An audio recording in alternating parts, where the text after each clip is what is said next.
So this is part 2 of the online law class, and we are covering presumptions that the Bar Association uses against us. And we left off at executor versus administrator. So now we'll talk about how the IRS uses presumptions against you. So, a little background on the IRS. One, they're a private corporation. They are chartered out of Puerto Rico, and they used to be known, and if you look in older law, English law, they used to be called the Inland Revenue Service. They're basically a glorified accounting firm for everyone's estates. They set this up after they got their central bank in place, and they passed the Income Tax Act, which of course by maybe 6 or 7 Supreme Court decisions have said that the Income Tax Amendment gave the federal government no new taxing powers. So what they were doing was they were trying to get everybody to basically voluntarily submit to being taxed, which is a proof that you can find in even some of the IRS manuals where it clearly states, and these are the IRS manuals, not the training manuals, I should say. In some of the IRS training manuals, and that they show that the IRS people, that voluntary compliance is their main purpose of what they're trained to do. So to get them to be voluntarily compliant, they tell them that right in their training manuals.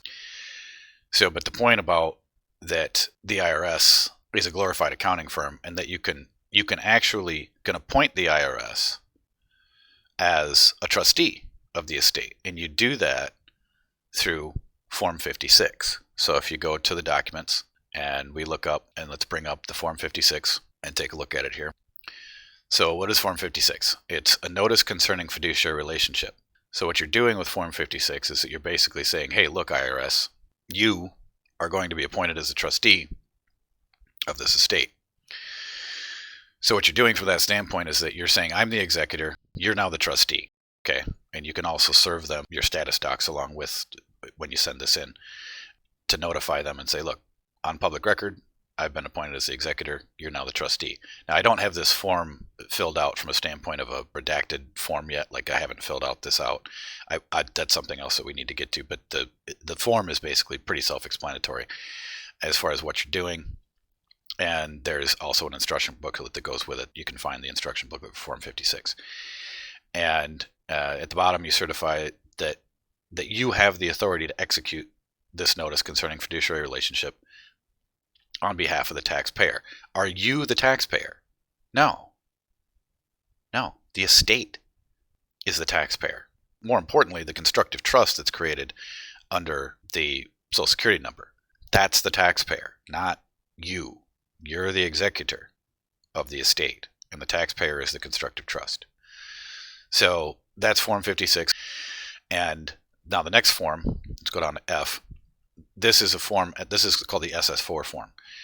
The IRS SS4 form is where the IRS gives you EIN number, and they also send you a letter saying that you're the executor now of the estate. There have been many men that have done this, and now there's been debate as to the need to do this, because if we claim our estate in the formal probate proceedings at law in a court of record, what need is there to have a number assigned to the said estate that comes from a foreign corporation? Well, okay, there's been debate about that. So, but those men that have gotten the SS4 form done and gotten the letter back have sent the letter along with a certified copy of one of the status docs that we affectionately call the kill warrant, which basically appoints everybody other than the members of your own house, basically everybody on the planet, as a trustee of your estate. Now, they only accept the appointment if they attempt to administer any aspect of the estate. And then once they do that, they bind themselves to the contract. Now, I'm going to show an older version of the KW here in a minute, but to make a point about the IRS and what they're doing, let's open up the SS4 form now and take a look at that. Now, this one I do have not only the instructions here, but also the redacted version of this is what I gave everyone. So again, name responsible party, yada yada. It's important to note here that responsible party defined.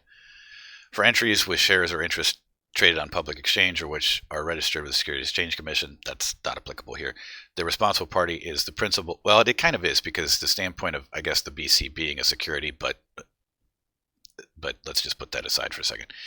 As the principal officer, if the business is a corporation, a general partner, if a partnership, or, and this is the important part, a grantor, owner, or trustor, if a trust. Under the Powers of Appointment Act of 1951, the grantor is the one that has all the power, all of it. They get to determine who is who in the zoo, as far as the trustees, as far as the executors, and so on and so forth. It's the grantor that has all the power. So the estate doesn't exist without you. You are the grantor. Now, there's been some argument that people say, well, your mother and father are the grantor. No, I disagree. You claim to be the grantor of the estate. Who's going to argue you? I mean, they'd have to come forward and make an argument to say, no, your mother was, or blah, blah, blah. And they've never done that. Okay. So the grantor is the one that has all the power. So from that aspect, you're the responsible party is generally the same as the principal officer. You are the executor as the principal officer. For all of the entries, the responsible party is the individual, i.e. the natural person. Okay, what is a natural person? A natural person is one who has the capacity for rights and duties. Doesn't necessarily mean that you're going to exercise them. So be careful of the use of that word, natural person. But it's interesting that they put it right in the form. Who ultimately owns, or controls the entity, or who exercises ultimate effective control over the entity. What's the entity? The estate. Who has absolute ultimate effective control over the estate? You do, as long as you're the executor and heir. The individual identified as a responsible party should have a level of control over or entitlement to. You're entitled to it. The funds or assets in the entity that, as a practical matter, enables the individual directly or indirectly to control, manage, or direct the entity and the disposition of its funds and assets. What is an executor? All of that. Okay, that's the point. So, I'm going to scroll down to the form here. This is the redacted version of the SS4 that the various men that have done it have sent it in to get the EIN number back. So you put the legal name of the entity, that's the all caps name, the aspect of, and you put 4, there's a little special thing about putting 4 spaces between Henry and Doe. There's a little secret thing about the IRS, if you put 4 spaces between something, it's the aspect of the dead thing. So then you put the executor, then you put care of executor, and then you put the way that you should put your proper name in, which is John Henry, House of Doe, mailing address, so on and so forth, county, state, so and so, name of responsible party, again, same thing. You, under SS number, you don't have a social security number. So, but it's an estate under the section 9A. What are you clicking? You're checking off the estate, SS number of the deceased, that's where you put the social security number. So you don't say that you, the responsible party, has one, but you say that the estate does have one, or the decedent has one, okay? And then you skip 9B. 10, you click other, and you say settlement of estate, or settlement of estate to transfer estate assets, right? So that's what you're doing. You're settling the estate. And then you fill out the bottom part of it, and you send it off, and what you get then back is a letter from the IRS saying that you are now the executor of the estate, and you get an EIN number. The EIN number, the estate EIN, is the number that you'll need. Then you can then open up a bank account, and then you're in total control of that bank account from the standpoint of the estate. You're no longer a trustee of the estate, you're now the executor of the estate. So the document that we use to make sure that we correct the record, so I'm getting back to the outline here. So now I'll move down to G.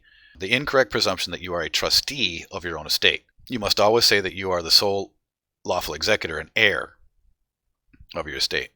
And that to rebut this presumption, you must appoint everyone and everything, not of your own house, as trustees of said estate, and force them to post a bond in case of unlawful administration or fiduciary malfeasance of the estate on their part, and appoint yourself as the sole lawful executor of same. Now, your executor doc is a separate doc from this document, which is we affectionately call the KW, or the kill warrant. The actual name of it is lawful claim of title, will, execution of will, declaration of status, and appointment of trustees and standing orders for same. Now, I gave people a much older much older, version of the KW to take a look at. I will also show everybody where the original KW started from, which was a letter that put in to a court case to end a child support issue. The kill warrant, Wisconsin redacted 2.5, and take a look at that quickly. The Boom letter is the one below that, so that's 7.1, Boom redacted. So if we open that up, it's been redacted for keeping everybody's, the privacy of the people involved in it. So someone who had come of full age already, the state was going after their mother for back child support to pay to their father. And so as you can see here, they got a monthly balance statement, Department of Children and Families, so on and so forth, which is your CPS. So you've got your monthly statement of account. Okay, so you see the amount, $240, blah, blah, blah. And you scroll down here, and then the amount jumps up to $325, right? Interest and so on and whatnot. You're not paying, and then it jumps up to $565. So it just kept going up. So child support, custodial errands, interest, receipt, and disbursement fee. So what is the state doing in any time that they're ever doing anything in child support? The reason why they're doing any of it, comes from the standpoint that you entered into a marriage contract. So two people went to the corporate state and they said, hey, we submit this application for a marriage license. Where the hell did marriage licenses come from? Where did they start? Well, I could go all the way back to Rome from a standpoint that back then, Caesar was realizing that he wasn't making any money off of the union of male and female. That's where they started way back then. But in American jurisprudence, we didn't have this problem during the colonial days. It didn't come in until basically after the Civil War. And what it was a standpoint that the newly freed slaves who were no longer considered private property, but instead under the 14th Amendment were basically moved into being public property, right? So they were still considered property. They got moved into being public property under the 14th Amendment and were given civil rights, as in Roman civil law. Civil rights are granted to you by government. Unalienable or unalienable rights come to you from nature and nature's God, as Jefferson so eloquently put. And that's the difference. When you bring the state in as a third party under the marriage contract, what does the state then do? It says, well, we have a right to the interest in the production or the creation of things of this marriage between the two estates, which is, of course, the children, which then stems into the registration of the birth and getting into the birth certificate, which we've already covered. So just as a little background, that's where they get the aspect and the thought process that they can then demand from one of the parties to pay the other party for the upkeep of the property that they've created, which they've then basically abandoned, and that the state is acting as administrator of. So with that background in mind, now we can continue. So you see that these fees and errands were being racked up. So then we get into, this is the first KW was. It was a single letter where he sent it into the judge and CC'd it to the child support people, where they were trying to go after the mother for back child support to the father. And this is what he wrote out. So State of Wisconsin Circuit Court, this is a redacted version, by the way. So in the matter of Jane J. Doe, that would be the mother's name, petitioner versus John K. Doe, the respondent, execution of will. That's all he called it. Put the case number on it and put the child support case number in there as well. Dated it, said, under penalty of perjury, I, and this is the name of the son that had come of full age, state the following of my own free will, act, and deed. I come before this court as be living and state the following. I am the executor and beneficiary of the John H. Doe Trust, Social Security number, blah, blah, blah. I hereby revoke any presumed or actual authority of this court, your county, and the state of Wisconsin, or any third party whatsoever, to administrate my trust on my behalf as it pertains to this or any matter whatsoever, either in the past or may hereafter arise forever.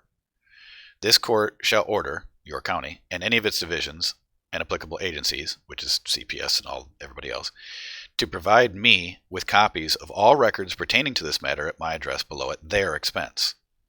Now, why could you do this? Because it's your state that they're trying to mess with. The Jane M. Doe trust is hereby and henceforth released from any liability to me or my trust whatsoever. Ad infinitum temporis, that's like from wherever to wherever. This court and any other party are hereby required to release and return any and all bonds pertaining to this case to me at the address below immediately. Then signed, sealed, so on and so forth. I'd remove the all rights reserved, because when you're saying all rights reserved, you're technically saying you don't mean anything by this, but I'm not exactly sure, Andy, if you did put that underneath there when you did sign it anyway. And then you then went and had it notarized. And so then sent that off to the judge and to the CPS. Well, a couple days went by, and guess what? The CPS sent an accounting back to the mother. Look at the original amount, $10,875.08. Look what they did. They zeroed out the whole entire account. They zeroed out everything. They got rid of it. Because why? Because he required that they release from liability her trust. So he said, look, I've come of full age. I've been found to be living. I'm not allowing you to go after my mother's estate based upon my estate's situation, right? So they zeroed out all of the accounts. This was all that was written on the letter, blank piece of paper. No one signed it. This is what came with it. All balances are zero. Case will be closed in 60 days. That's what happened. And the case just died. It disappeared. It was gone. So from that, we said, okay, how can we expand on that? So then if you look at the older version of the KW here, which is a continuation of the boom letter, but a little bit more extensive. So now we do the same kind of thing. They say in the matter of John Henry Doe and John H. Doe. That's the name of the trust, name of the estate, and the name of the trust. By executor, John Henry, whatever, address. So lawful claim of title, execution of will, declaration of status, and orders for trustees. Case number, you can put a case number there if you want. Now all we do is we just record it at the county recorder's office, and so we just have a public record number. And then you file it into whatever case that they're coming up against you with. This particular version, this is a very old version. This is 2.5. This is only 4 pages long. The current one is 33 pages long. So it's considerably more extensive than what this one is, but this will give you an idea of what we're doing here. So comes now, John Henry, House of Doe, one of the people of Wisconsin. That establishes your sovereignty. Donor, most important. Grantor, also important. Settler, sole lawful executor, and sole lawful heir of both the John Henry Doe legal estate and the John H. Doe trust, hereinafter claimant. And in this court of record, that is if you're putting it into a court, executes the following of claimant's own free will, act, and deed. This entire document is a lawful claim, deed, will, and appointment under seal bearing consideration over $20. That's where you put the $20 stamp in the lower right-hand corner at the end of the document and sign over it. The attached document bears an endorsement from claimant. The attached document is your authenticated BC, which we attached to this document when we recorded it at the county recorder's office, okay? And the endorsement that we put on it is a specific endorsement on the back side of the BC, so that we're endorsing it to basically transfer over the entire estate to us. So claimant demands that all others immediately come forward and state a superior claim against both the John Henry Doe legal estate and the John H. Doe trust, or forever let go and lose any hold or claim over same. So we're demanding that they come forward and bring a claim. You don't have a claim? Get away from me, right? Claimant comes before this court as having been found to be living, having come of full age, and is one of the people of Wisconsin, and declares, executes, admits, appoints, and claims the following. Claimant, the John Henry Doe legal estate, and the John H. Doe trust are 3 separate and unique entities. Claimant is a living man, who is one of the people of Wisconsin, the other 2 being constructs of law, fictions, non-living entities. It is hereby admitted onto the record that neither the John Henry Doe legal estate nor the John H. Doe trust can or ever be joined in any way, shape, or form with the claimant, as this would be a violation of the law of kind. So what you're saying is that you can't join me, you can't enjoin me with the estate and the trust. What you're saying is that you're coming in as the executor of it. You're taking the proper office, the proper position of executor of these things to control them, okay? You're not connecting these things with the living man. These are separate entities, and you're controlling them as the executor, okay? Claimant does not consent to, will not consent to, and cannot assume any liability for any charges whatsoever for either the John Henry Doe legal estate or the John H. Doe trust or stand under any claims wheretofore, because claimant is not the trustee for either of these fictions of law, nor has he ever knowingly consent to be so. Claimant has come of full age on date of whatever birthday, and am of sound mind and judgment. Again, these are rebutting the presumptions that we've already spoken about. Claimant is the sole lawful heir of both, which is the benefit John H. Doe Trust, which is the beneficiary of the Social Security number named blah blah. See, you're separating the Social Security number and saying the Social Security number is connected. The trust is the beneficiary of the Social Security, not you. So you're not taking a benefit from the government. We're saying, look, this thing is connected to this number, not me. Okay. Claimant hereby instantly and irrevocably exercises claimant's birthright as lawful heir and stands upon this claim, and claims ownership of everything that belongs to the John H. Doe legal estate and John H. Doe Trust, and furthermore forgives and discharges any charge or debt placed upon same by any third party, non pro tonque. So we go back from the start and to forever. Okay, and irrevocably appoints claimant as a sole lawful executor for same. So you just revoked everything. You just revoked their whole entire ability to do anything with either of these two things. Okay, by will. Remember, this whole document is a will. Okay.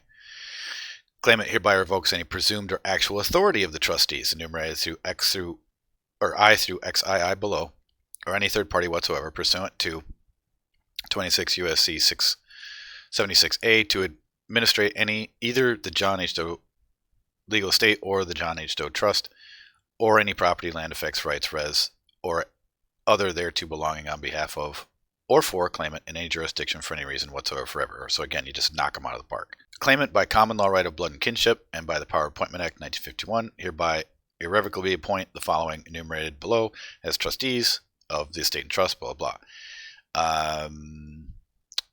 Acceptance of this appointment. See, here's the thing. This is an offer. Okay, this whole thing is an offer. They don't have to accept it, right? You can't force somebody into a contract, right? So it's not by duress. You're giving them an offer. If they accept the offer, that's their problem. So, acceptance of this appointment will be considered and seen as binding by claimant if the following occur. 1. If any of the following listed appointed trustees administrates anything regarding the estate or trust without the express written consent of claimant, bearing the seal of claimant, which is affixed below, and by the way, the seal is your house seal. So you have to, the first thing that you do, one of the first things you do, aside from sending off your BCs to be authenticated both state and federal level, is you first establish and create your own house seal, which we have a separate docket for, which is called the seal notice. You have to create the seal of your own house. Everybody used to have their own seal. There is a very interesting part of the 1818 Illinois Constitution under the schedule, which proves that not only everybody used to have their own seal, but that it was expected that they would use it. And because it talks about in the schedule that whenever the first governor is elected, he shall use his own private seal until a seal of the state of Illinois is created. Okay? So, what does that mean? They didn't know who was going to be governor. They had no idea. But it was expected, whoever it was, would have their own private seal. No one has their own seal anymore. No one is creating and establishing their own house and having their own seal. The other important thing about a seal is that when you seal something, it's not just considered a contract. It's considered what's called a covenant. A contract under seal is a covenant. A covenant has a much, much stronger force in law than just a contract. So that's also the reason why we make sure that everybody establish their own house, create their own seal, and make sure that they seal everything. Okay, so that's a little 2 cents about a seal. Okay, so bearing seal of claimant, which is fixed below, or acts contrary to or exceeds the orders listed below, or 2, posts a bond in the amount of $400 million, sends a signed and sealed letter of acceptance to claimant accepting this appointment with proof of the posting of said bond, including the requisite information needed to place a claim on said bond if fiduciary malfeasance or fraud is perpetuated by the trustees. To claimant at the address listed above within 90 days from having notice of the appointment. So what did we just do right there? Now, this was when we had this listed the way this did between 1 or 2. One, if you administer anything, you've agreed. Or two, if you post the bond and send me the stuff, you've agreed. Okay. Now what we've done is we've changed it up from the standpoint that if they administer anything, they have to post the bond. That's how we've changed this little section now in the later versions of this. Okay. So anyway, so then you have your list of trustees, which now goes on for like 2 pages instead of the short list that we have here. And then you have your orders, which also now goes on for multiple pages instead of just the few orders that we have here. But this was just to basically knock out anything that comes along with any charges that are done in these corporate courts. However, it also knocked out tens of thousands of dollars in debt, too, from credit card companies. They just wiped out the account, totally zeroed the thing out. So anyway, claimant hereby orders the aforementioned trustees to perform the following actions immediately and without any delay whatsoever. I'm not going to get into all these. You guys can read them at your own volition. But it basically says that they'll discharge any debt, that they have to give a full forensic accounting, and they have to account for all the stuff of the estate in the list. And this list now is only this long, but this list now goes on for like 2.5 pages of everything that we're demanding an accounting for, so we're not missing anything. The trustees also have to put together and do the accounting for any tax, lawful constitutional tax, which they say may be applicable, and then we basically cut them off and say you're expressly forbidden from acting on or behalf of the estate or trust without first obtaining the express written orders as below, so on and so forth. Witness quorum, where you have 4 people sign and seal it as well. This takes place of a notary, because if you have 4 people sign something as to a witness of a will, it's just as good as a notary. Then you put your stamp on it. They now have over $21 stamps. Back when we did this, they only had the highest stamp that they had was 20. So you put a $21 stamp here, and you sign over it. And then this is just a little explanation of how to fill this out. So that's basically what has kind of evolved into. And now, like I said, it's evolved into a 33-page document, which puts them under binding arbitration, and they agree by tacit procuration, which is basically assumed power of attorney, that they can be prosecuted in a court of record, that their estates are forfeited to us if they do not do what they're supposed to do within 90 days. We can also sue them for the bond amount if they fail to perform the proper full forensic audit and have livery of season to us of the estate of everything that's in the list. So you can take it through binding arbitration, or you can take it through a court of record, or both. There are people that have taken it through court of record and then gone to the binding arbitration and then got the binding arbitration award stating that the court of record cases were upheld. The only glitch we're getting into at the moment, or the place where we're temporarily stalled, is in the binding arbitration aspect, is giving the right information to a federal court to get the arbitration award confirmed.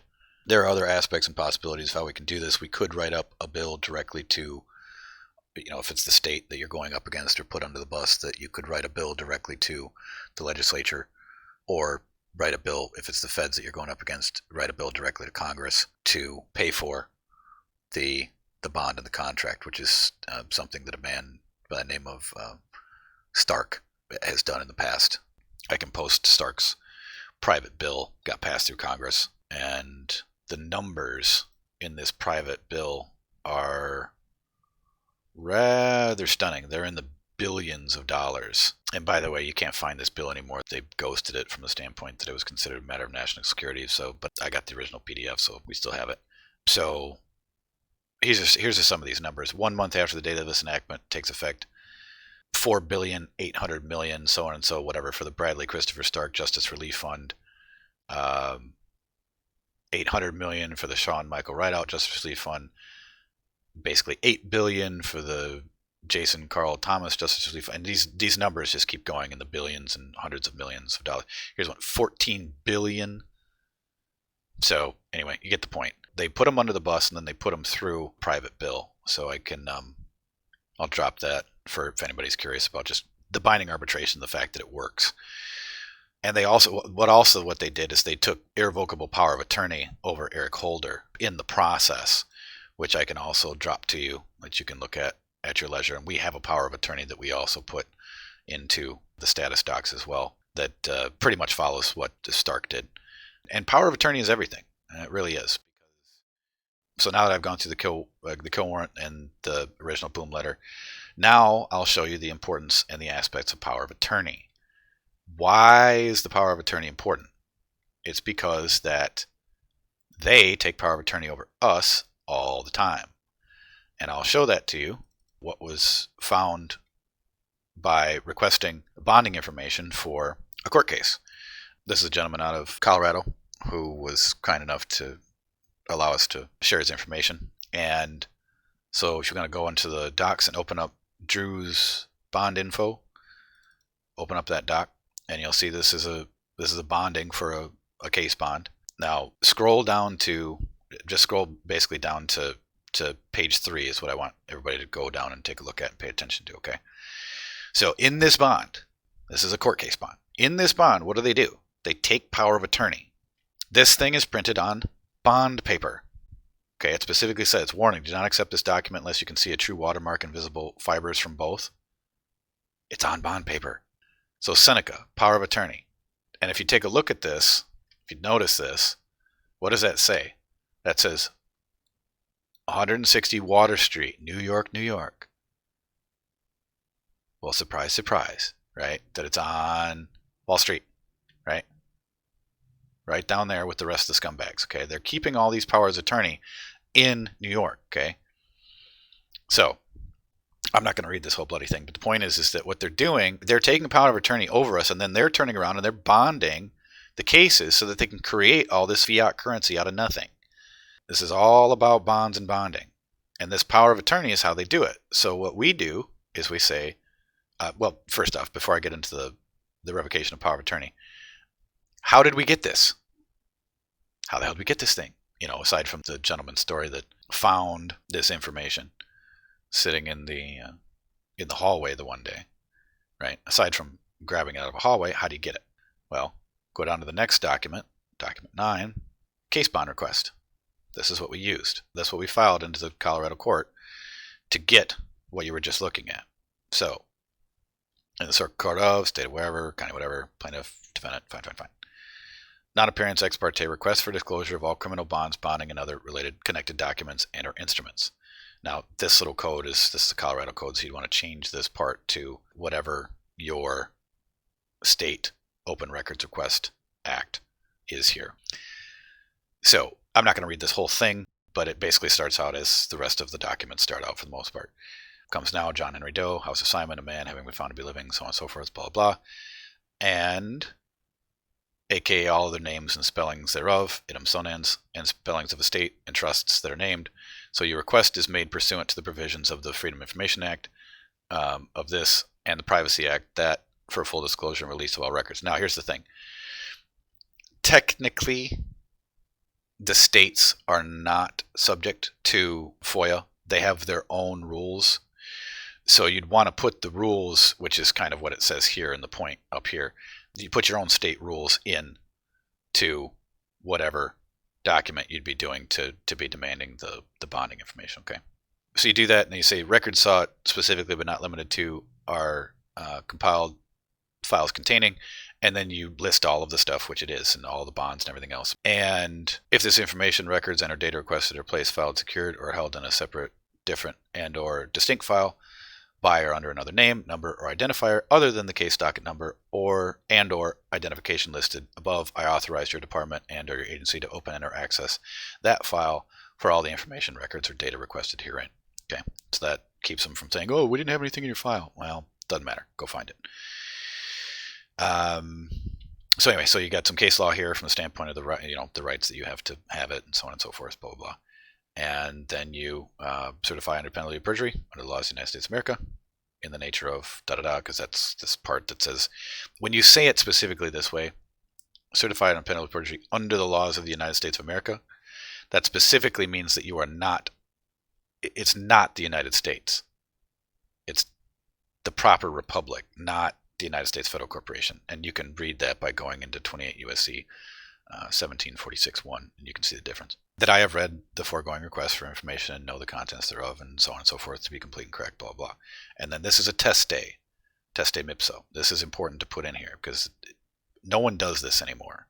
Basically, you're saying the teste ipso is basically saying, by my own volition, I'm signing and sealing this and saying, yes, this is all correct and true. There used to be testes in all kinds of court paperwork, and they used to be on original writs, but they've been ghosted. So when I found how to do a proper teste in it's a common law writ treatise, I believe, I've made sure that this always goes in all of our paperwork now. So then you sign it, seal it, put your seal on it, and send it off to them. And then, as you saw, what you get back is you get back the bonding information. And then all you need to do is you need to contact the company.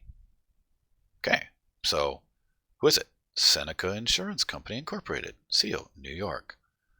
Right? Bam. Call them up. Say, hey, appears as though you have a bond. Yeah, the bond's in my name. What do? You cancel it. And then demand that the bond company send you proof of its cancellation. Now, if they've bonded you under power of attorney, what you're going to also want to have to do is you're going to want to send them a certified copy of your revocation of power of attorney, right? Which is one of the status docs. Now, this is one of the main reasons why you want to have all of your status docs established, recorded, and done properly before you ever run into any problems. An interesting quote of someone once said in a movie, I recall. When did Noah build the ark? Before the flood. Okay? That's the point. Get your docs filed before anything happens. Then you can run them over with everything.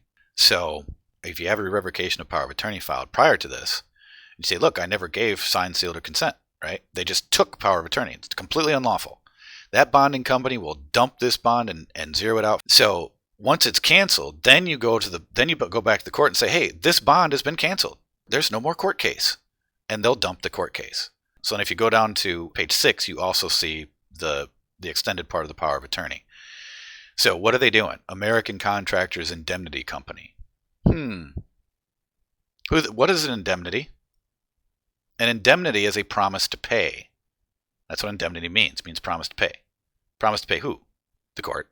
So they're indemnifying from the standpoint of them taking power of attorney that this bond amount, whatever, is going to get paid. So just get rid of it. Now this is also another interesting part right here, this little section, clerk of the court section, okay? If clerk of court, comma, if bond forfeits, attach a copy of this power of attorney to the forfeiture notice and send it to American Contractors Indemnity Company at the above address and to the executing agent at the above address. Why? So they can sell it on the secondary market. Okay? That's all these filthy Khazarian fools are doing. They're creating money out of nothing, and they're turning around and they're creating all these bonds and all these securities so that they can just continue to make their fiat currency across the whole world, really. Because this is happening in every single court system in every single country. It's not just here. It's everywhere. But they can't do this in countries that don't have a central bank. So why do you think they went after Gaddafi and other places? Right. There was only, 4 countries left, I think, that didn't have one? Yes. North Korea, Libya, Cuba, and what the hell was the last one? Iraq, yeah. The axis of evil, as the filthy foreign agent Bush said one day. So from that, now we've got the understanding of the bonds and how they work, okay? So let's move on down to H. This is another aspect of it, of what the whole system is based on. And this is a really important part of it to understand, okay? So this presumption that you are not one of the people in relation to the state where you were born and in relation to the federal government. There are 2 kinds of citizenship in America. There's state and there's federal. One is a citizen of the United States, that's the federal side, so you're a resident of District of Columbia, or you're a de jure state citizen, meaning you're one of the people of such and such state. And they have 2 entirely different status connected with them. Claiming to be one of the people in all of your court cases and all your status docs is all that needs to be said to claim your sovereignty over the corporate state, which has no sovereign immunity at all. The reason why they have none is because they are all engaged in commerce, which waives their immunity. You'll see this in U.S. Code. And you'll see it specifically in the Foreign Sovereign Immunities Act. If they're engaged in commerce, they waive their sovereign immunity because it's based in contract. Now, if they're doing things based on unlawful contracts or unlawful pledges or things that have been nullified or that you get rid of, guess what? You can go after them. They have no immunity. So this is also the reason why you, as one of the people, should never engage in the rules and game of the filthy law merchant for any reason. Now, this is what the law merchant is. Law merchant, a system of customs acknowledged and taken notice of by all commercial nations, and those customs constitute a part of the general law of the land, only from a standpoint as what contracts are. And being a part of that law, their existence cannot be proved by witness, but the judges are bound to take notice of them, right? So the law merchant, UCC, the laws of Oleron, okay, maritime admiralty law, that's all the law merchant. The Fair Court of St. Ides, which is kind of like where they started to bring the law of the sea onto the law of the land, which was through the fairs that they used to have in the medieval times, okay? They'd have these little courts called the fair courts. Kind of a joke, haha. They weren't fair at all. What they did was they were very quick, and judgment was very instantaneous, based upon the simple presentment of a few documents. That was it. And then you were basically, oh, you're a debtor, and bam, there's your sentence, right? And they moved this system of the law merchant, maritime admiralty law, laws of Oleron, all the stuff that I already mentioned. They moved it onto the land, and now every single insurance contract is a maritime admiralty matter. Why do you think everybody has to have insurance? It's so that they can run everything through maritime admiralty law. That's the point. And I'll get into, later today, I'll get into the 5 different jurisdictions of law. But just for now, just the aspect of the law merchant, okay? And then underneath this, Foreign Sovereign Immunities Act, 28 U.S.C. 1602, findings and declarations of purpose. The Congress finds that the determination by the United States courts of the claims of foreign states to immunity from the jurisdiction of such courts would serve the interest of justice and would protect the rights of both foreign states and litigants in United States courts. That's you. You're foreign to them. You always have been. Okay? And notice, lowercase s state. There's a whole difference between uppercase s state and lowercase s state. Lowercase s state is what consists of, meaning the people, the land, the republic. Uppercase s state would mean that which occupies, meaning the government thereof. Okay? So that's important to remember that. So remember, it says lowercase s state. The claims of foreign states. You are a foreign lowercase s state to them. United States. Okay? Under international law, state lowercase s states are not immune from the judicial jurisdiction of foreign courts insofar as their commercial activities are concerned. That's the point. So when they come at you, they can't turn around and say, oh, we're immune. Nope, sorry. You're doing all this in commerce, buddy. You're stuck. Okay? And their commercial property may be levied upon for the satisfaction of judgments rendered against them in connection with their commercial activities. That's why the Court of Claims, the United States Federal Court of Claims, exists. The United States Federal Court of Claims is a court of record where you can go to the feds and bring a claim against the feds. In fact, it's the only place you can do it. You want to sue out your whole entire Social Security account, everything you've ever paid in plus interest, that's where you do it. You want to take the United States to task about a tax issue? Well, actually, you'd take them to task on a tax issue in the state court of claims, because you'd be saying, look, these foreign guys are coming at me from over here. I'm foreign to them. I'm a de jure state citizen. I'm one of the people of Colorado or Iowa or Florida, whatever. I'm lawfully domiciled here. These guys are foreign to me. I don't owe them anything. I'm not a citizen of the United States under the 14th Amendment, which we'll get into. There's a huge difference between those two. Just keep remembering that. So, claims of foreign states to immunity should henceforth be decided by courts of the United States and the states in conformity, notice that, and the uppercase S states in conformity with the principles set forth in this chapter. So, that's the connection of the corporate states connected to the United States, because they did this whole thing during the Civil War where the states became conquered territories of the United States, and you can write the Congressional Research Committee and ask them that direct question. Are the states conquered territories from the Civil War? They will write back and they will tell you yes. Okay. So, and what they did was, from the standpoint of that, that's when the states became they became basically subsidiaries, thank you, of the United States Federal Corporation. And that's how they run everything now. Basically, the de jure offices of the republics are basically vacant until we start to repopulate them and take them back over. So, with that said, Foreign Sovereign Immunities Act definitions. A foreign state, except as used in 1608 of this title, includes a political subdivision of a foreign state or an agency or instrumentality of a foreign state as defined in subsection B. Okay, what's B? An agency or instrumentality of a foreign state means any entity which is a separate legal person, corporate or otherwise, and which is an organ of a foreign state or political subdivision thereof. You, that's you. You're an organ of a foreign state. You are one of the people of a foreign state. Okay? That's what you are. You're also an elector, a proper elector of a foreign state. That's also an organ of a foreign state. So that's you. Number 2 applies to you. That's you.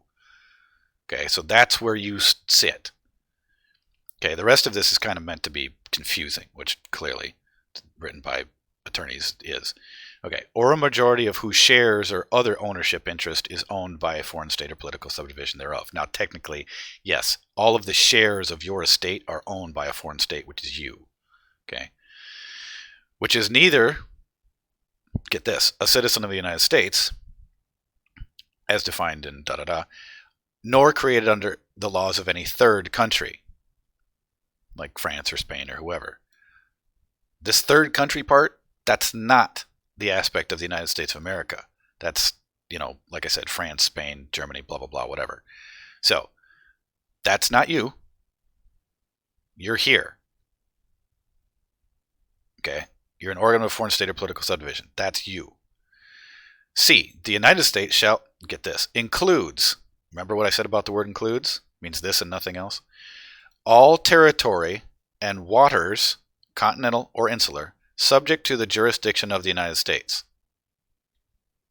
Now, remember what I said about the Civil War, that the states are conquered territories? Okay, so technically, they're seeing the states as conquered territories and under the jurisdiction of the United States. However, you, being an organ of a foreign state, are not subject to the jurisdiction of the United States unless you willfully submit to being so, by saying that, yes, holding your hand up and saying, yes, I'm a citizen of the United States, or whatever. You're going under that 14th Amendment sub-citizenship, that place that gets granted civil rights to you, okay? Or a commercial entity either means a regular course of commercial conduct. Again, we get into this commercial conduct part of a particular commercial transaction or act. The commercial character of an activity shall be determined by reference to the nature of the course of conduct or particular transaction or act rather than by reference to its purpose. Okay, blah, blah, blah. E, a commercial activity carried on in the United States by a foreign state means commercial activity carried on by such state, lowercase s state, notice, and having substantial contact with the United States. Huh? What does that mean? It means if you are entering into commerce with the United States by contracts, like the Social Security number, you then have substantial contact with the United States under commercial activity. That's the point. Even though you are a foreign lowercase s state.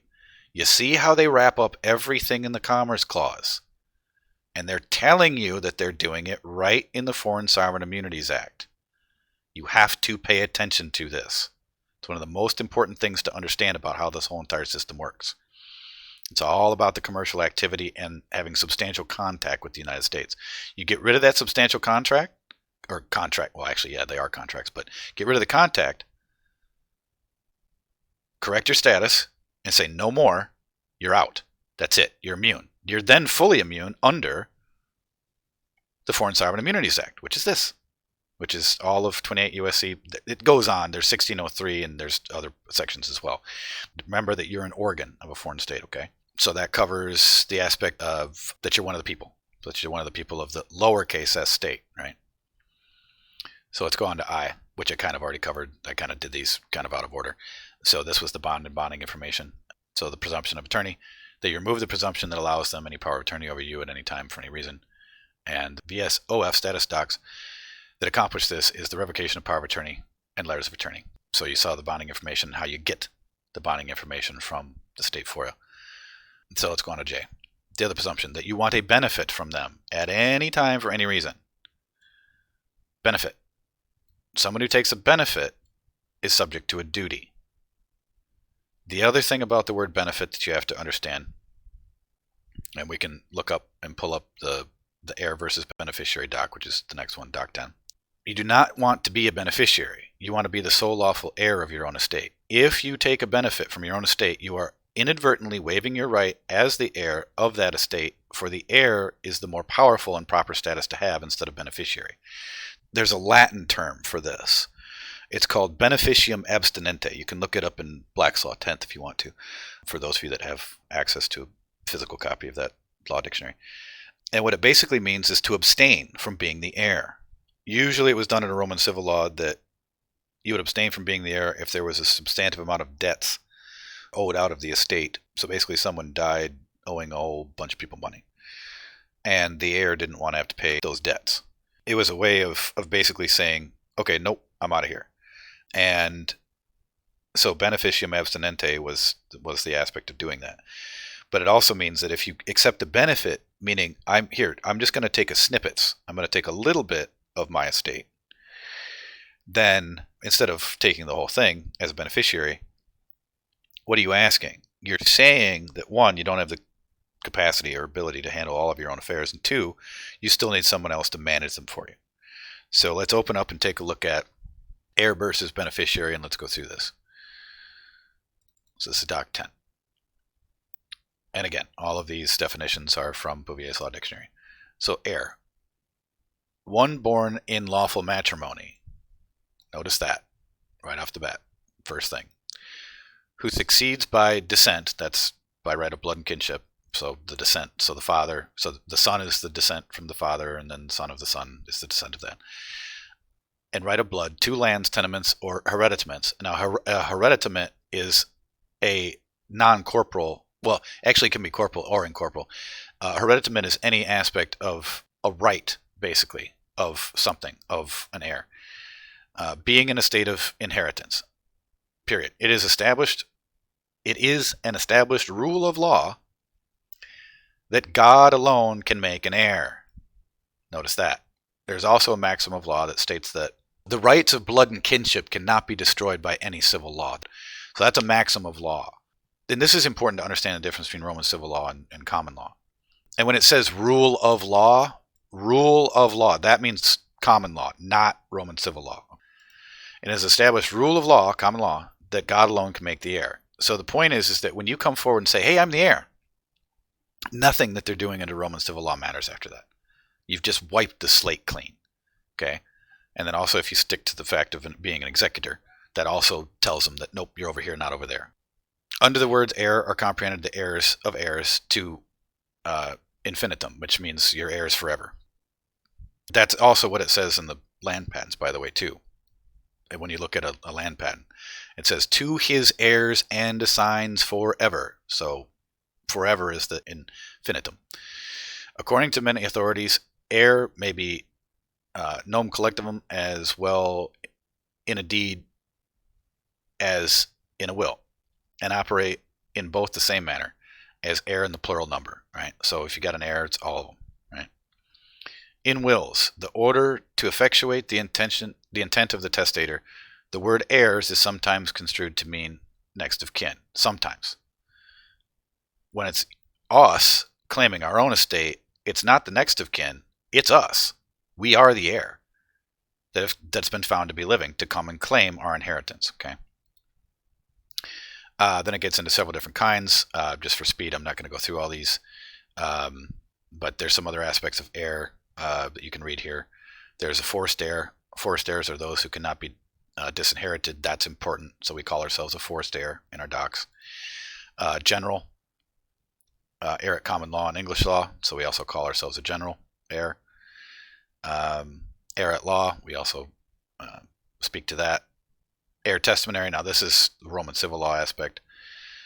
A testamentary heir is one who is construed by the heir testament executed in the form prescribed by law. He is so called to distinguish him from the legal heirs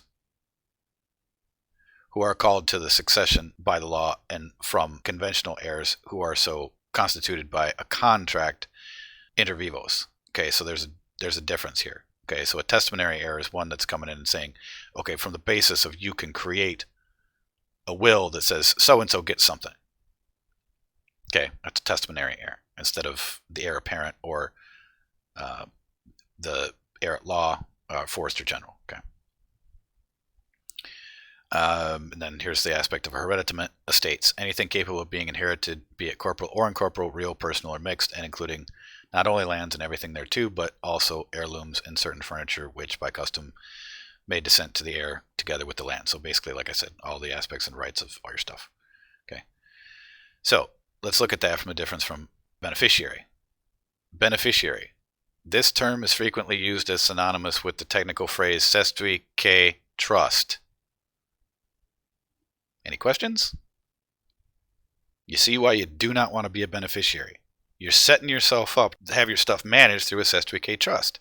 And we already went through the cestui que vi act. We know what the thing said. So stay away from the beneficiary. Anytime you see one of the legal gurus pushing the word beneficiary, run away. Run away and don't look back. They're idiots or they're agents. And benefit is a word used sense again as a sense of gain, as profits. So benefit is an aspect of a gain or a profit that what? Can be taxed. Don't take a benefit. Okay? You have to claim your entire gross estate. That's the difference. That's the aspect of it. So that's the important difference between heir and beneficiary. So we'll set that one aside and we'll go back to the outline. And we'll go down to K here. That you are subject to statutes, acts, ordinances, or codes. We as sovereign Americans only uphold all public, common, and natural law. Public law is harm. Common and natural law is basically the same, but common law is a standpoint of the people's law, right? What we the people have determined to be our own law. That includes all the constitutions. And then, of course, natural law is just an aspect of, you drop something and it hits the ground. Gravity. And are not subject to the law, merchant, maritime, amity law, Roman civil law, military, ecclesiastical, or equity, unless a valid contract, trust, bond, pledge, oath, or agreement can be brought forward to prove otherwise. This is where I'll get into, and we'll cover here, the 5 jurisdictions of law. So open up the couple chapters out of the grand jury handbook that I wrote, which I'm still working on, so it's a work in progress. It's the best place that I had all the information regarding the jurisdictions of law in one place. So open up document 11, chapter 7, and it reads, the 5 major jurisdictions of law and a brief history of their origin. So ignorance of the law excuses no man from practicing it.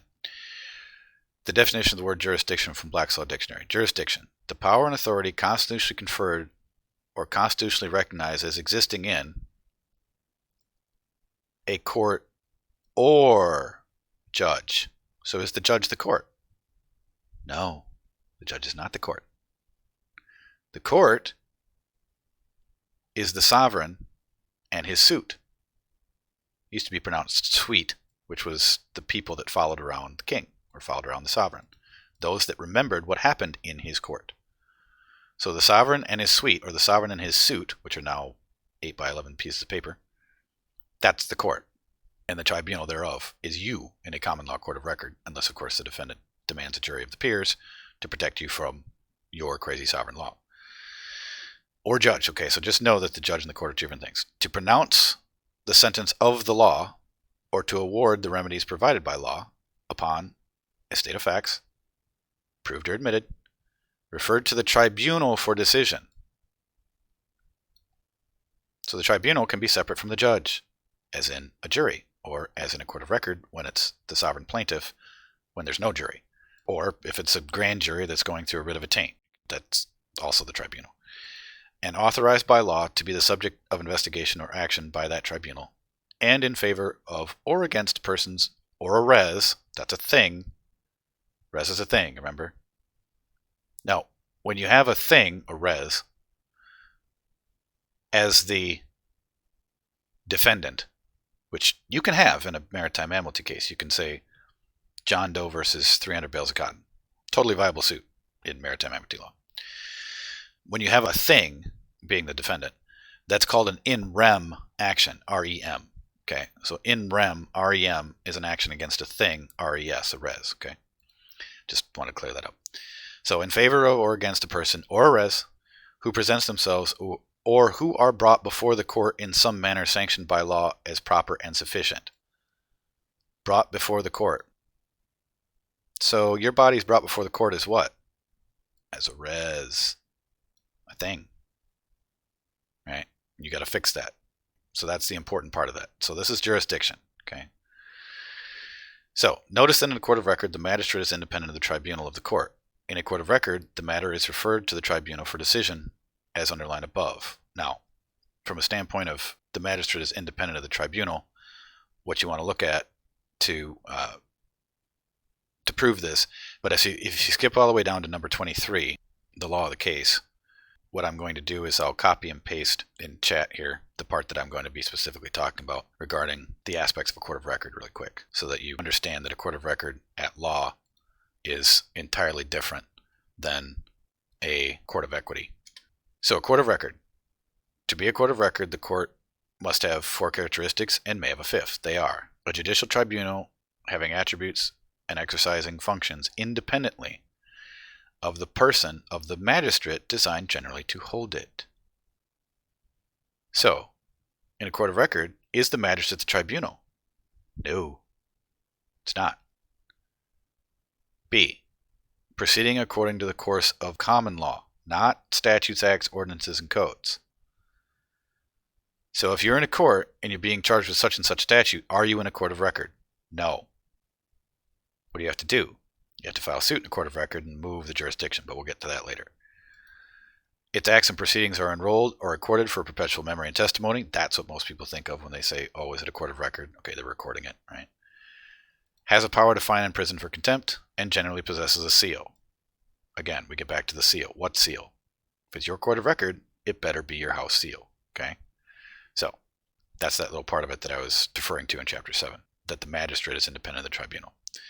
Okay, so there are various aspects of jurisdiction that must be acquired by the court in every court case. These aspects of jurisdiction are also required elements of due process of law.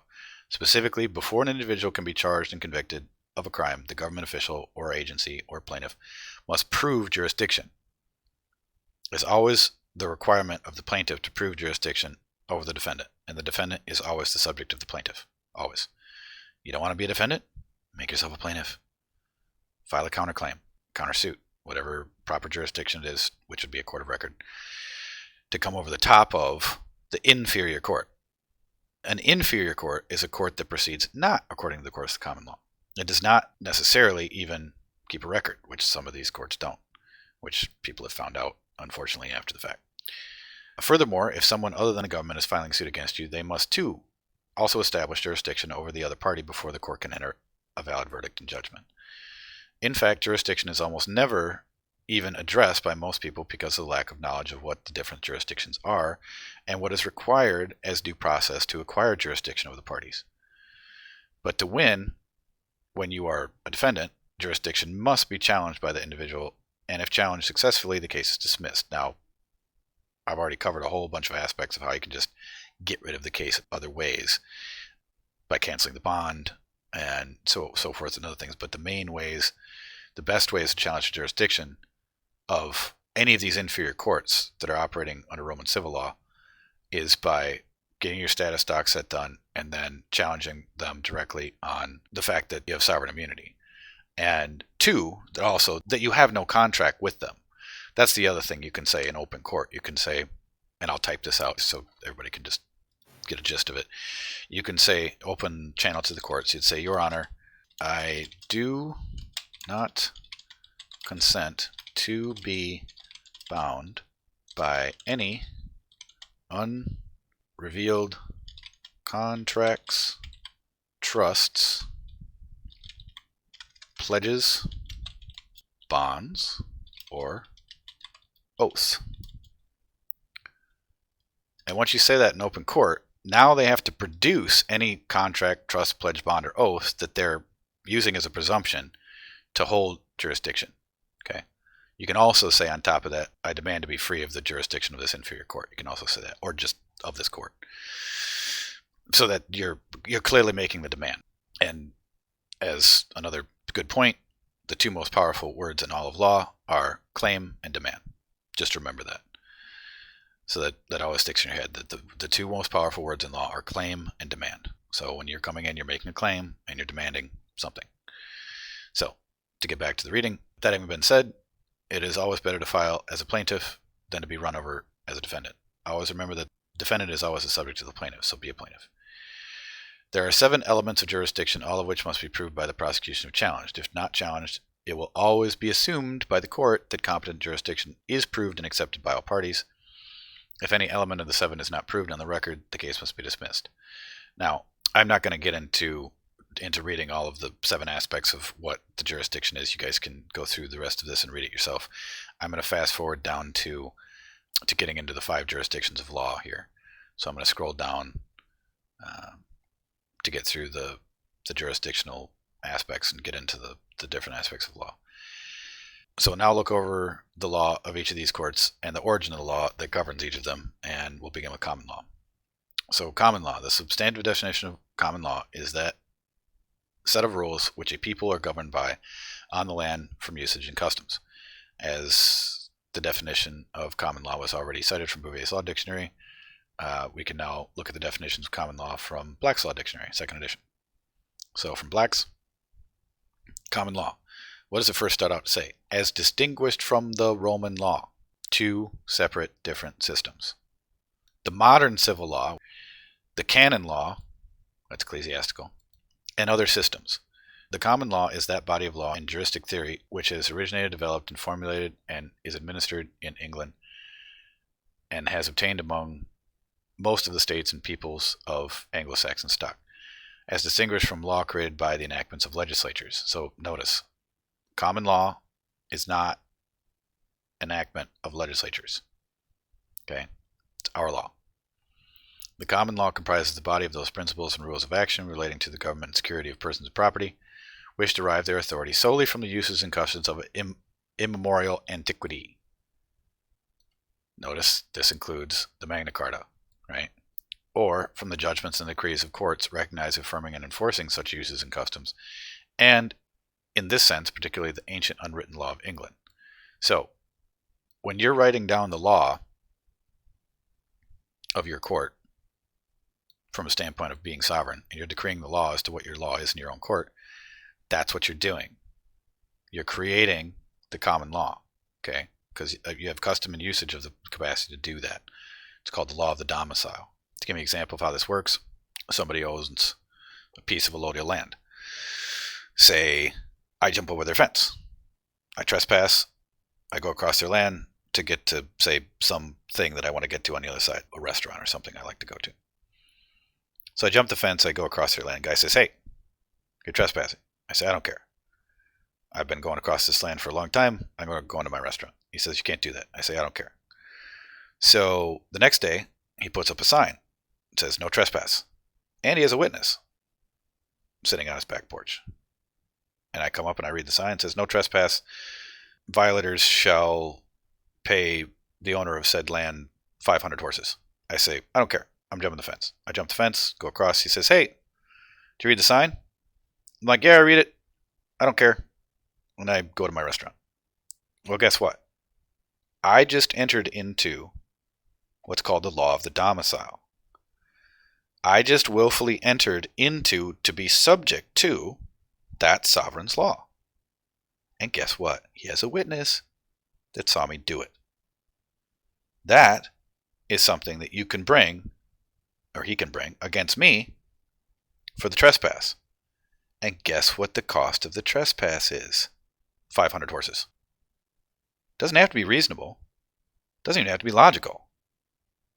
The fact that he decreed it on his own land, that that's the law, I'm subject to it. If I didn't want to be subject to it, I could walk around his land. But I chose not to. It's the exact same thing that we're doing in the status docs, in the appointment of the trustee.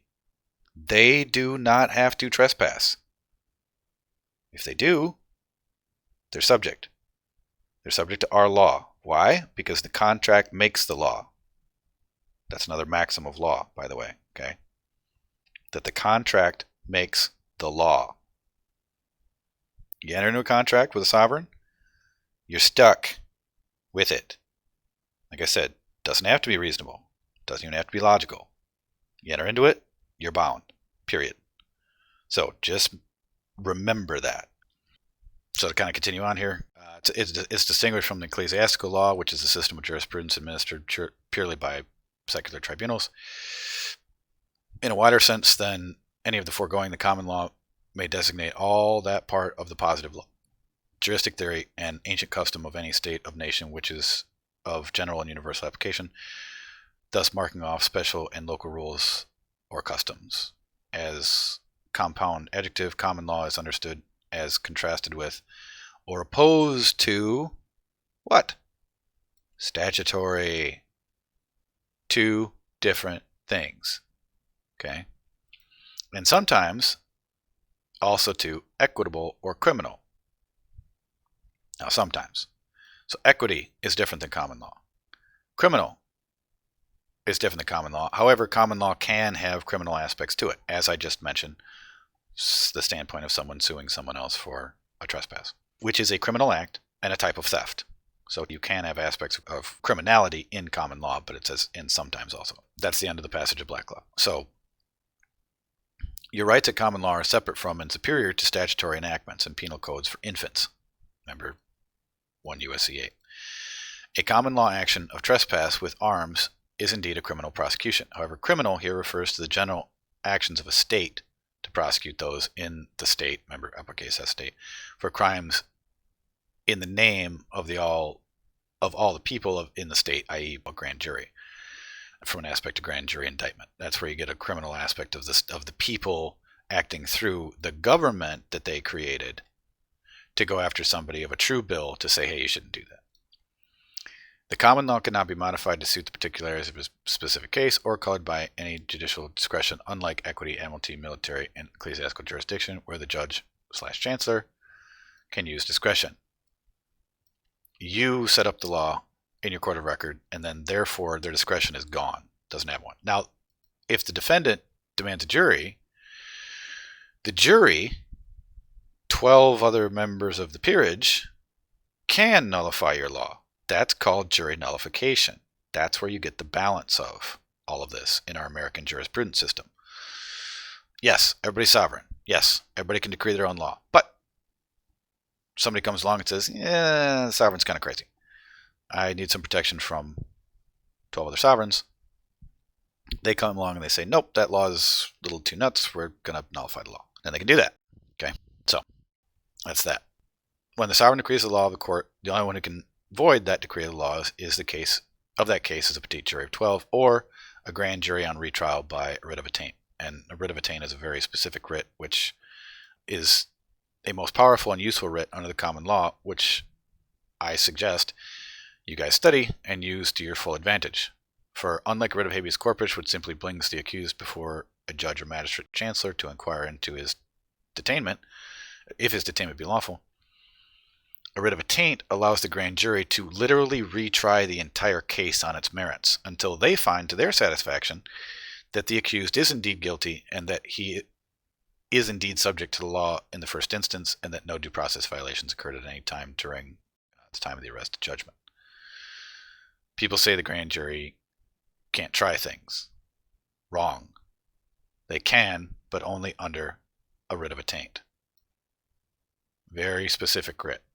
So, once we get 25-member grand juries up and running in all of the states, any one of us that's all part of a member of that grand jury, any corporate state goon that comes after us, any district attorney, doesn't matter who it is, any attorney comes after you.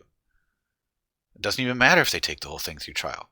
All we do is we bring a writ of attaint to our 25 friends, they retry the whole entire thing, and they throw it out. That's it. End of story.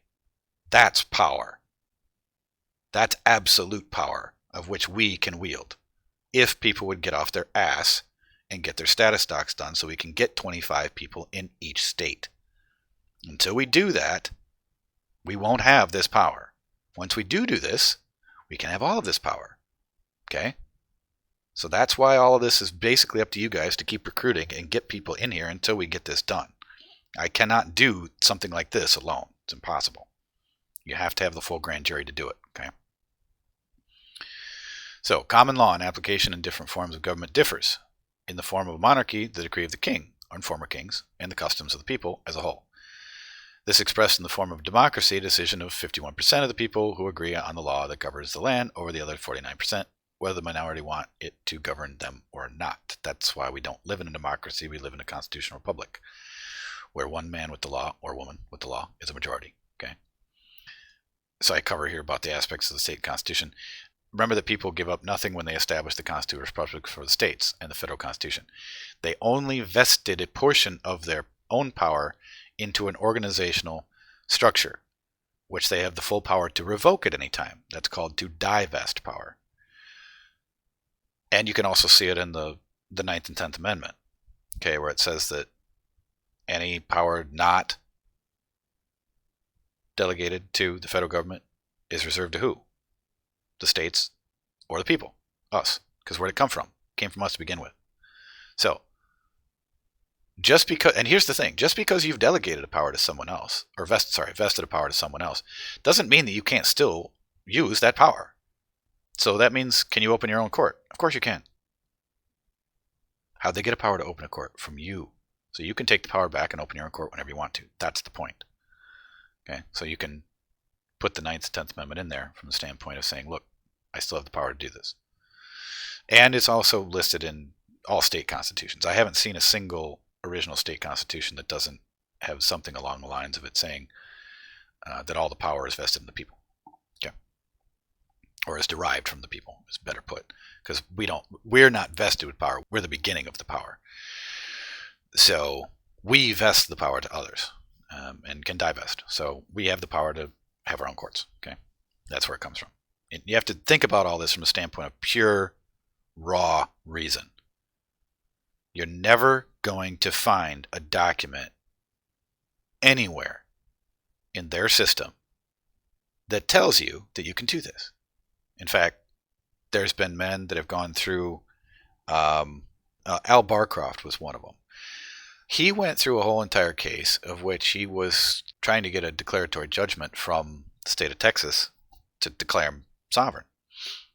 And basically the Attorney General got in the way and said, for lack of a better thing, one, we can't do this, and two, there's nothing stopping you from creating your own document stating such.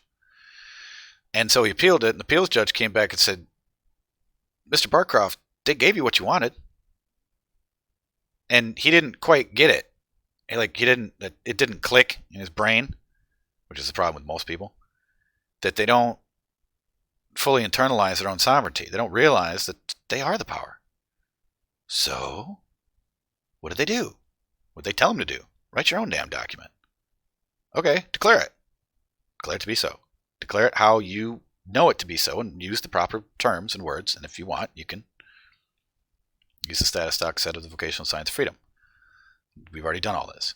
But that's what you do. You create it yourself. So the court came back and said, well, we can't do this for you, but you can.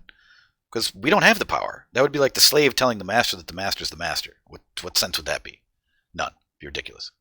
So, anyway, to continue. In the larger sense, when it comes to a country, state, or across the entire United States of America, the common law is in the form of constitutions decreed by the people in order that part of our sovereign power is delegated, vested, to others who are the trustees of the people as public servants. The general misconception is that any statute passed by a legislature bearing the appearance of law constitutes the law of the land. It does not. As you saw above, the very definition of the common law is separate from statute.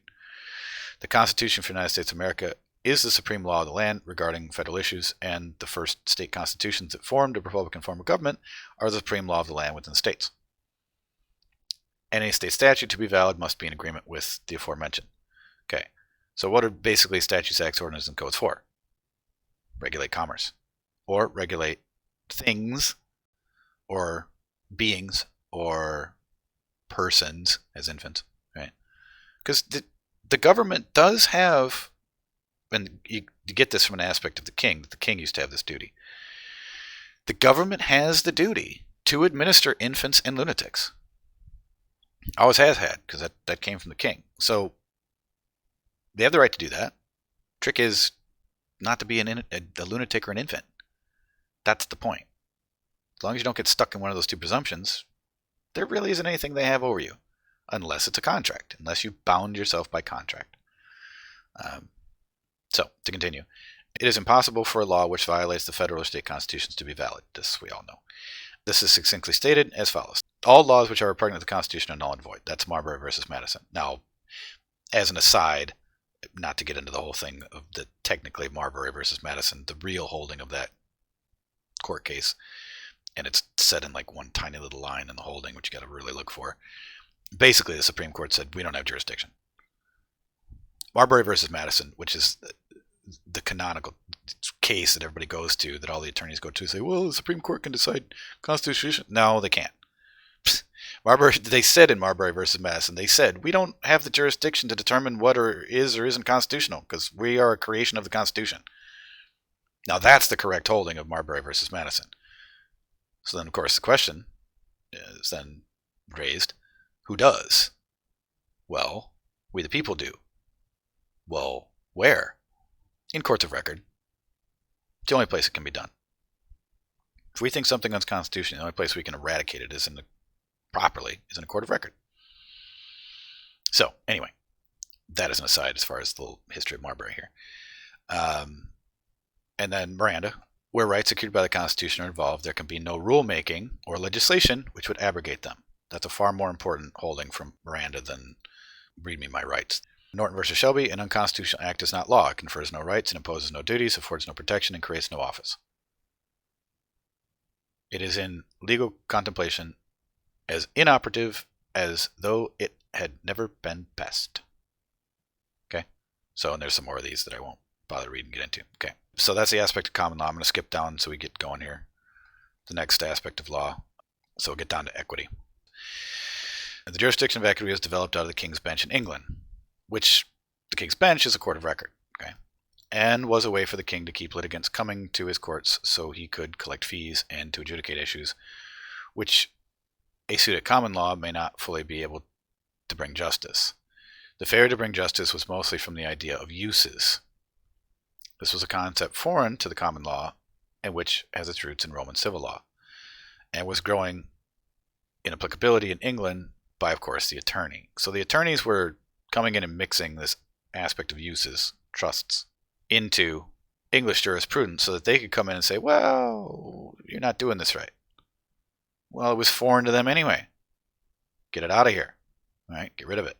But anyway, this is where you start to see the mixing of Roman civil law and common law in this aspect of equity.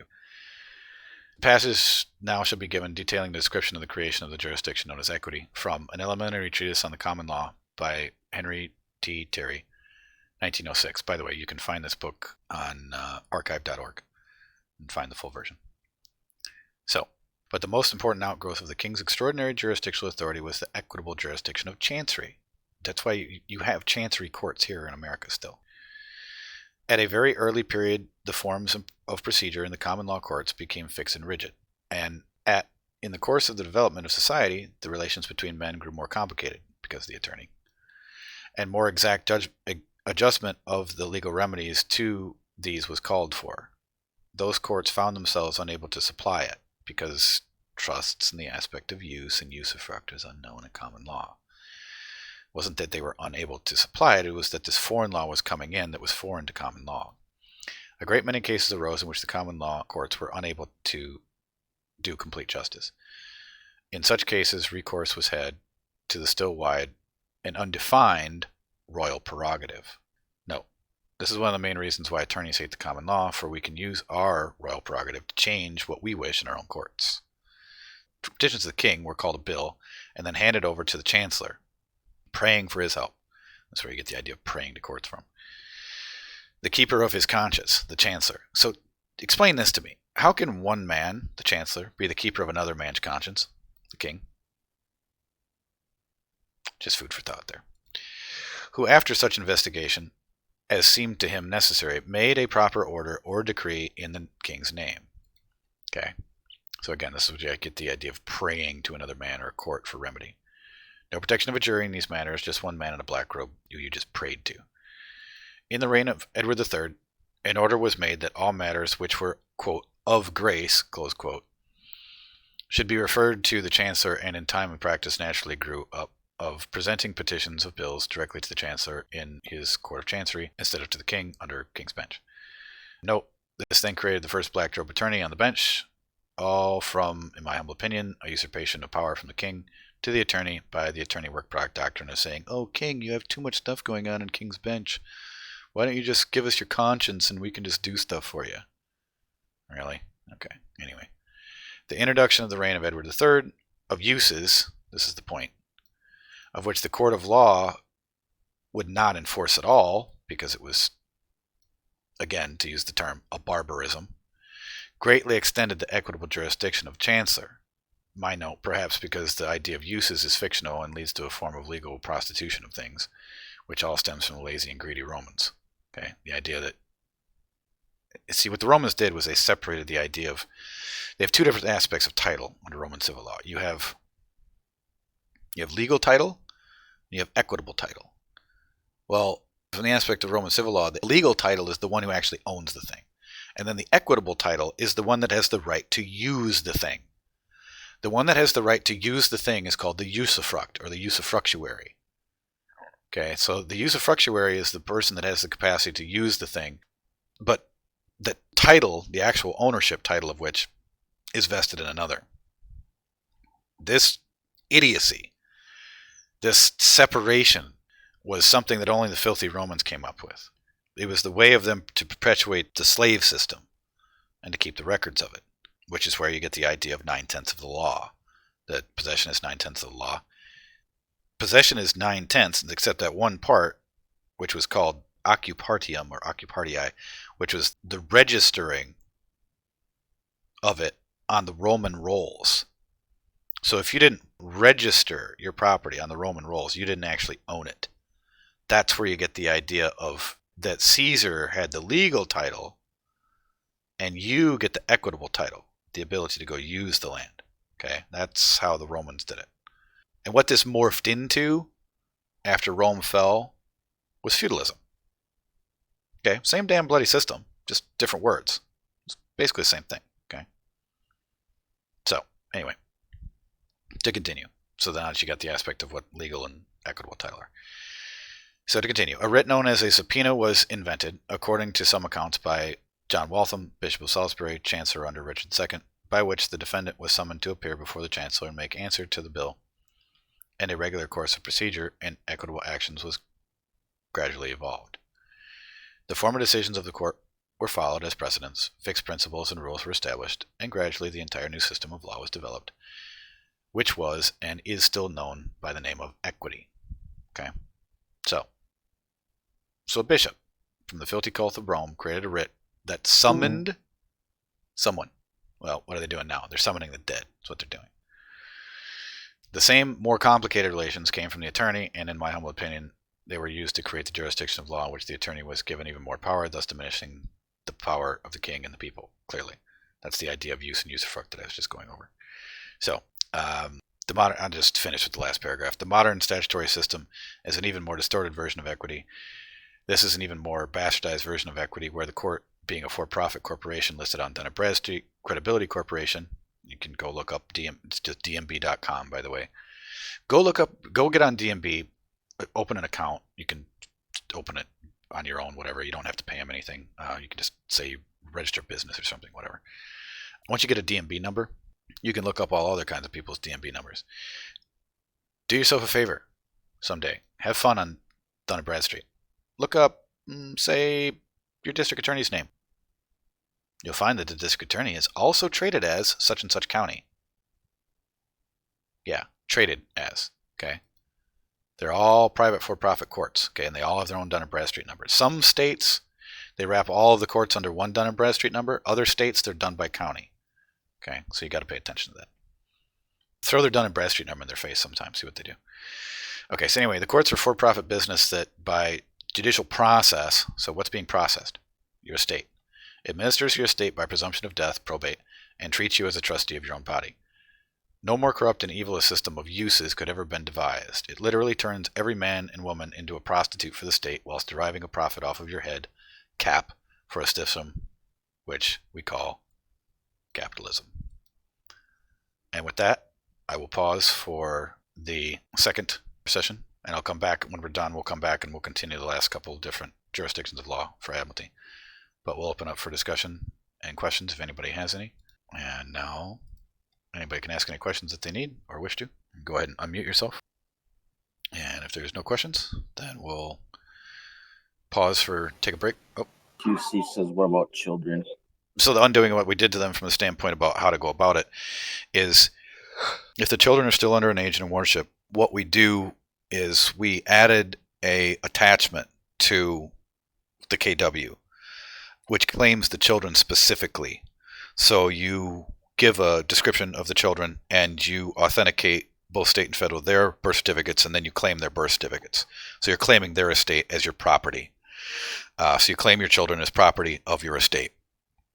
And then that takes them out of the capacity of the corporate state to be able to, at least lawfully, to be able to administer them. Now, technically there is an age restriction. After someone has come of full age, the age of 18, they should be able to handle their own affairs. But at the same time, if they do not handle their own affairs, or if they do not, claim their own estate and start doing something, could you still technically come over the top and claim them as your property until they did their own doc set? Yes, you could. So there isn't an age restriction depending on how you wanted to do it. At the same time, everyone should do and have their doc set done, as far as I'm concerned, prior to the age of 18, because you don't have to be 18 to have come of full age. So, the question is, could a grandparent claim a grandchild? Well, maybe if the parents were... yeah, if the parents didn't, you could. term? Yeah, if the parents were basically, they would basically take the position of basically, it's called the local parentes, basically, and they take the position of the parent. And a grandparent could do that, but the grandparent would also have to have their status docs done first so that they were out. Then, yeah, they could technically do that, and you could bring the children under the house of the grandparents. I was going to say if the parents were found incompetent, etc. Yeah, if they couldn't handle their own affairs or they weren't claiming the children, yeah, then the grandparents can do it. Sure. Okay, so with that, let's break for 10 minutes, and we'll come back and restart at 3.